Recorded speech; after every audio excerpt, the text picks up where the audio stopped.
Video number 2 on expectations. And dealing with disappointment, because they go often hand in hand. Yes, I'm Reid Behalka from readaboutsex.com. This is Cathy Vartuli from theintimacydojo.com.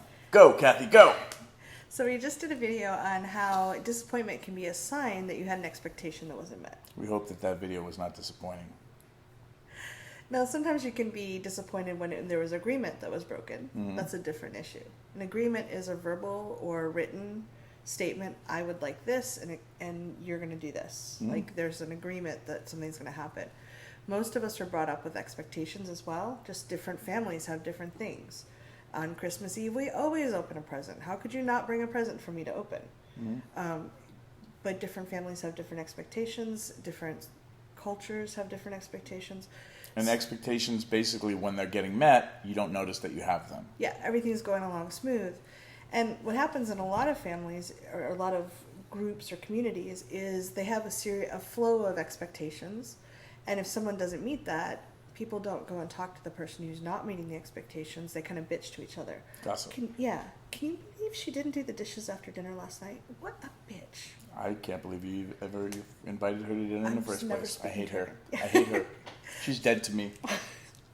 So it's a trivial example, but that's the example of what can happen in a community. It can rip a community apart because people will take sides and feel bad about each other. There's a lot of drama rather than, hey, Susie, I made this beautiful dinner for you and you didn't even offer to help clean up, and it really hurt my feelings.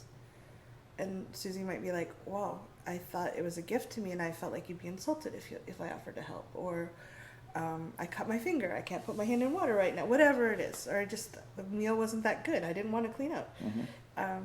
So having that clear can be really helpful. Okay. However, there are times when you go and talk to, hey, Reid, I wish you'd done the dishes. Suck it. Exactly. Sometimes, God, if you're still with us. Yes, they are. Well, then what? I take that expectation to the grave, Vartuli. Yes. Then what happens? There's times when you're never going to get that from that person, and there might be times when you're never going to get that in general, because there are times we just don't get what we want to have. Yep.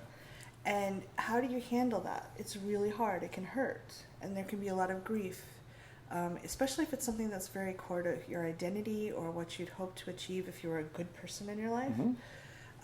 So if someone wants something and they don't get it, how do they handle it? It can be challenging.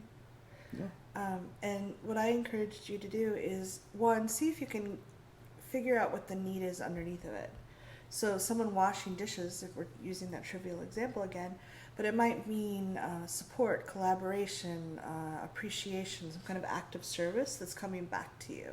And there might be a different way to get the experience you want to get, even though it's not... It's not about the dishes. Right. So digging a little bit deeper can be helpful. But it might be that you just really need that person to do the dishes, and they're not willing to. And that's when really going to it's just basic grieving and anger and just feeling the feelings and finding a safe person to listen if that's okay. Mm-hmm. And there's some skills you can learn on dealing with grief. I would recommend reading the 5 languages of apology to figure out what your needs are. This will be helpful for when your expectations do not get met and you are pissed at somebody. They may not be interested in apologizing at all, but you understanding what your language of apology is for forgiveness will also give you a clue to what the needs might be underneath. So for me, I'm a restitution kind of person. So if you didn't do the dishes... You better show up and do the dishes. You better do the dishes. If I do the dishes, then the dishes get done. And you did not do the dishes. And I can never forgive you for that. Could they come to a different meal and not eat and do the dishes? No, they're dead to me. Dead. That's good to know. It's also why I eat out of bowls and not dishes. No, but the joking aside, the situation is you knowing yourself will help you understand, that need that I have to forgive somebody when my expectations don't get met, that'll just give you some clues on how you can get resources and ask for support. The other situation is, how do you deal with, as you were saying, your own grief and your upsetness when you don't get your way or your needs? And if you're not speaking up about them, That's almost always going to be the first thing that you need to do, because keeping them inside doesn't really empower you at all, and then no one can support you. Yeah. So dealing with the grief, it can be really intense. One of the best techniques I know of is to realize that a lot of times the most intense grief comes from an unmet childhood need. Because it's really painful when we're children and we don't have other options. Mm-hmm. And we want that from our parents because we don't have options with other people. So you can make your mom and dad do the dishes and then all of a sudden everything's fine. No. Is that what you meant? No. Oh, sorry. Please continue.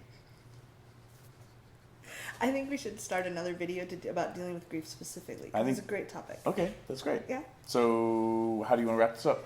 I think I would love to hear comments from you on how you've dealt with disappointment and how you've had communication about it. Mm-hmm. And some of you are going to be like, well, why does disappointment have to be like this huge grieving thing? It's probably not a big deal for you, or you haven't, that particular issue isn't a sore spot or linked to some of your childhood stuff. Yeah. Video number 3 coming up.